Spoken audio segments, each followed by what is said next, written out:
જામનગર મહાનગરપાલિકાનું વર્ષ 2026-27નું draft budget કમિશનરે standing committee chairman અને મેયરને સોંપ્યું છે. કુલ ₹1860 કરોડનું બજેટ બહાર પડ્યું છે.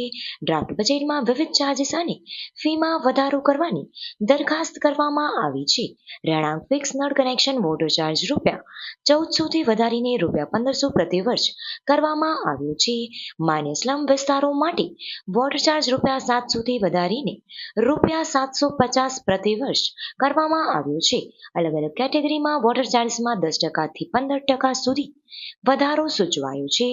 રણમલ તળાવ ઇવનિંગ વિઝિટ માટે ₹100 ફી નક્કી કરવાની દરખાસ્ત કરી છે. રણમલ તળાવ, amusement park, Ranjit Sagar park અને મ્યુઝિયમ એન્ટ્રી ફીમાં ₹5નો વધારો થયો છે. આજરોજ જામનગર પાલિકાની સ્ટેન્ડિંગ કમિટી સમક્ષ વર્ષ 2025-26ના સુધારેલ અંદાજો અને વર્ષ 2026-27નું બજેટનો ડ્રાફ્ટ રજૂ કરવામાં આવેલ છે.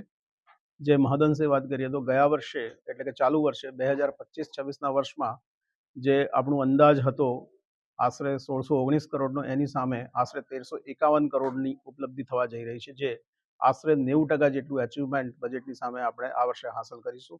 અને આવતા વર્ષે બજેટ લગભગ 15%નો વધારો કરીને 1860 કરોડનું બજેટ રજૂ કરવામાં આવેલ છે. કેટલાક જરૂરી સુધારા વધારાઓ પણ સૂચવવામાં આવેલ છે.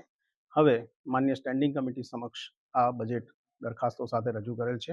આગળની કાર્યવાહી સ્ટેન્ડિંગ કમિટી કક્ષાએ થશે. ધન્યવાદ.